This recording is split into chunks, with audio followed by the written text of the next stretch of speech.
अस्सलाम वालेकुम। मेरी आज की वीडियो सिर्फ और सिर्फ उन लोगों के लिए जिन्होंने अपने घर में फ्रूट वाले पौधे लगाए हुए हैं, लेकिन वो लगाते हैं, मेहनत भी करते हैं, लेकिन वो फ्रूट नहीं उठाते हैं। क्यों नहीं उठाते हैं? आप 3 गलतियां करते हैं। आज 3 ट्रिकें बताऊंगा, 3 गलतियां बताऊंगा जो गलतियां आप करते हैं और आपका पौधा फ्रूट भी नहीं उठाता है, या फूल लेकर गिरा देता है, या फ्रूट छोटा छोटा होता है तो वो उसी वक्त गिराना शुरू कर देता है। फ्रूट बड़ा नहीं करता, फ्रूट मीठा नहीं होता है, या आपका पौधा ग्रोथ नहीं करता है। आपने ये वीडियो स्किप नहीं करनी है। अगर आप चाहते हैं कि आपके घर के अंदर अच्छे अच्छे पौधे आपने लगाए हुए हैं, बड़े शौक से लगाते हैं, लेकिन वो फ्रूट उठाते ही नहीं है, तो उसके लिए आपको वीडियो एंड तक देखनी पड़ेगी, क्योंकि मैंने आपको 3 गलतियां बतानी है और 3 ही ऐसे तरीके बताने हैं जो आपने इस्तेमाल करने हैं और आपका पौधा भरपूर फ्रूट उठाएगा। ये जो आप वीडियो के अंदर पौधा देख रहे हैं ना, ये मेरा माल्टे का पौधा है। इसको पिछले 3 साल से मैंने लगाया हुआ है और इसने हर साल फ्रूट दिया है और बेबहा दिया है। मैं यही तरीके इसके ऊपर इस्तेमाल करता हूँ, वही तरीके मैं आपको बताने वाला हूँ। अगर आपने ये वीडियो पूरी रुक कर देख ली तो इंशाल्लाह आप भी इसी तरह भरपूर फ्रूट उठाएंगे जैसे मेरे इन पौधों ने उठाया हुआ है। पहले मैं आपको 3 गलतियां बताता हूं कि जो आप गलतियां करते हैं जिसकी वजह से पौधा ग्रोथ नहीं करता है, या फ्रूट थोड़ा उठाता है, या फ्रूट उठाकर गिरा देता है। उसके बाद मैं आपको ऐसे 3 तरीके बताऊंगा जिनको अप्लाई करके आप फ्रूट भी ज्यादा हासिल कर सकेंगे, आपका पौधा लश ग्रीन भी रहेगा और फ्रूट उठाकर गिराएगा भी नहीं।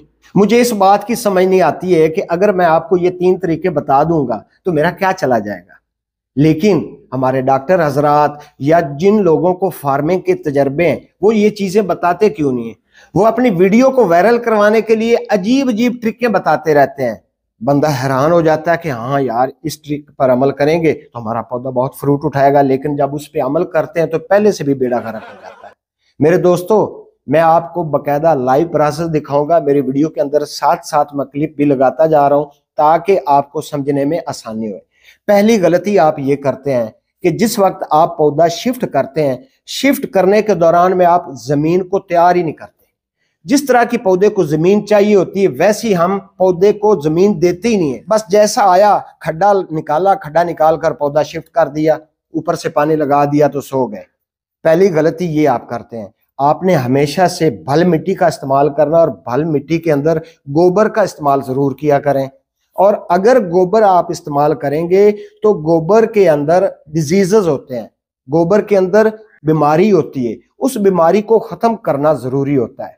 उस बीमारी को खत्म कैसे करना है कि आपने गोबर को ठंडा करना, 5-4 दिन उसको पानी लगाते रहें और कल्टीवेट करते रहें ताकि उसके अंदर जो मीथेन गैस है वो खत्म हो जाए। उसके बाद भल मिट्टी लें, जो खाले की मिट्टी होती है या नहर के अंदर की मिट्टी होती है, वो लाएं। उस गोबर को और उस मिट्टी को मिक्स करके आप खड्डे के अंदर डालें, पानी लगा दें। 3-4 दिन पानी लगा रहेगा। जिस वक्त वो वत्तर में आया तो फिर खड्डा निकाल कर पौधा शिफ्ट करें, इंशाल्लाह आपका पौधा चल जाएगा। अभी आपको मैं बताता हूँ दूसरी गलती आप क्या करते हैं। दूसरी गलती ये करते हैं कि आप पौधे को डेली सुबह शाम 2 वक्त पानी लगाते रहते हैं। पौधे को इतना पानी नहीं चाहिए होता है। आपने पहले दिन जब पौधा शिफ्ट करना है तो 2 दिन तक उसको पानी लगाने की जरूरत ही नहीं है। अगर सर्दी है तो 3-4 दिन पानी लगाने की जरूरत नहीं है। अगर गर्मी में शिफ्ट कर रहे हैं तो 2 दिन तो कम से कम आप उसको टाइम दें। 2 दिन के बाद आप उसको 1 बार पानी दें। उसके बाद डेली 1 बार पानी देते रहें। 1 महीना आपने उसको कोई खुराक नहीं देनी है तो आपका पौधा अच्छे से ग्रोथ कर जाएगा। अभी मैं आपको तीसरी गलती बताने लगा हूं कि तीसरी गलती आप ये करते हैं कि जैसे ही पौधा शिफ्ट करते हैं साथ ही खादें देना शुरू कर देते हैं, साथ ही उसको खुराक देना शुरू कर देते हैं। भाई, पौधा चल तो लेने दें आप।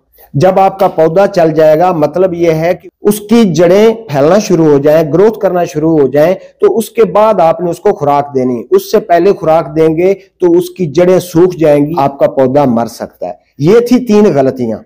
अभी मैं आपको 3 ऐसे काम बताने लगा हूं जो मेन है। अभी आपने गौर से सुनना है क्योंकि ये 3 काम आपको हमेशा काम आने वाले हैं।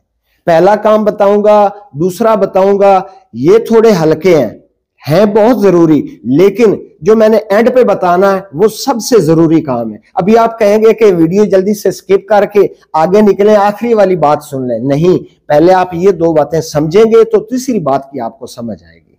पहली बात आपने ये ध्यान रखना है जो मैंने 3 बातें आपको बताई हैं, ये आपने 6 माह 1 साल तक, जब तक कि आपका पौधा फ्लावरिंग पे नहीं आता तब तक आपने इन्हीं चीजों पे अमल करना है। जैसे ही आपका पौधा फ्लावरिंग पे आ जाएगा तो पहला काम आपने ये करना है कि आप देख रहे हैं कि पौधे ने फूल लेना शुरू कर दिए, तो आपने शहद का स्प्रे करना है उसके ऊपर।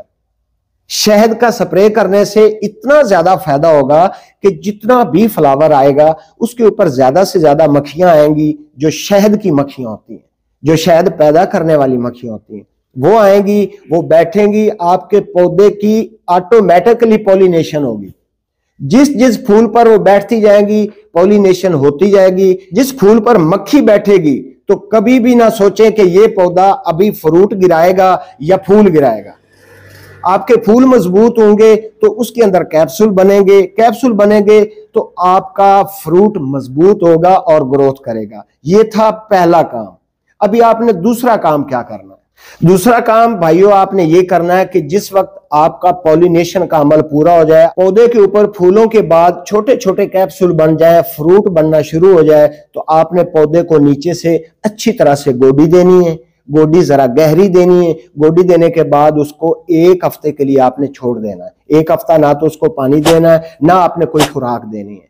उसके बाद क्या करना है? 1 हफ्ता इंतजार करने के बाद आपने डीएपी, सिर्फ 1 छिटाक डीएपी ले लेनी है और 1 किलो गोबर की खाद ले लेनी है और उसके अंदर 1 छिटाक आपने चूना मिक्स कर लेना है और 1 ही छिटाक आपने गुड़ ले लेना है।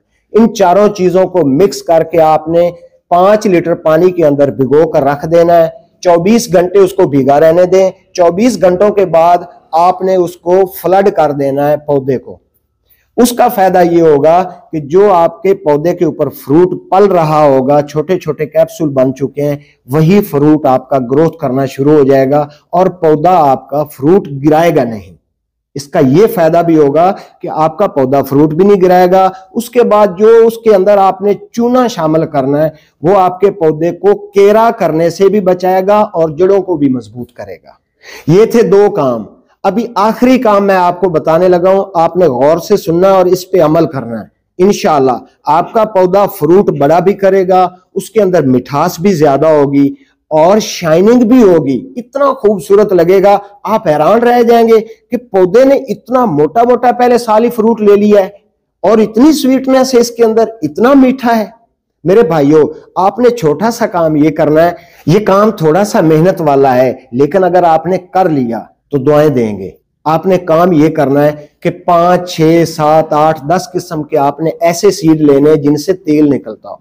मिसाल के तौर पर कैनोला का सीड हो गया, तिल हो गए, अलसी हो गई। इस तरह के आपने सीड लेने हैं कि जिनके अंदर से तेल निकलता है। तो आप दिल चाहे तो 1-1 किलो ले लें, दिल चाहे तो 1-1 पाव ले लें। आपने उनको पिसवा लेना है, लेकिन बारीक आटा नहीं बनाना है, मोटा मोटा पिसवाना है। उनको पिसवाने के बाद आपने मिक्स कर लेना है। मिक्स करने के बाद जितनी क्वांटिटी में आपका वो वजन होगा उससे चौथा हिस्सा आपने उनके अंदर गुड़ डाल देना है और छोटे छोटे 2 टुकड़े आपने लेने हैं, एक लोहे का और एक तांबे का। वो आपने उसके अंदर डाल देना है और उसको 20 दिन के लिए आपने पड़े रहने देना है। लेकिन याद रहे कि डेली उसको आपने हिलाते रहना है। 20 दिन के बाद आपने कपड़े के जरिए छान कर वो पानी निकाल लेना है। कपड़े के जरिए छान कर आपने जो वो पानी निकालना है ना, उस पानी का सिर्फ 200 ml 20 लीटर वाली टैंकी में डालकर पौधों को स्प्रे करना है।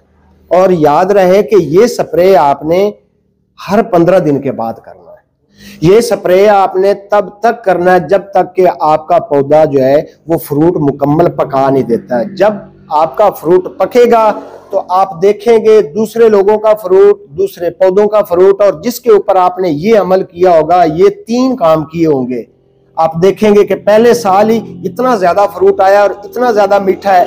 ये मेरी वीडियो आपने सेव करके रख लेनी है, आपके बहुत काम आएगी। कभी भी आप अपने घर में लगाएं या अपने बाग में लगाएं, कहीं भी बाहर फील्ड में लगाएं, कहीं भी आपने बाग लगाया और फ्रूट देने वाले पौधे हैं, तो ये 3 काम आप करते रहेंगे, इंशाल्लाह जिंदगी भर दुआएं देंगे। ये मेरा अपना तजर्बा है, मैंने इन अपने पौधों के ऊपर यही एक्सपेरिमेंट किए हैं।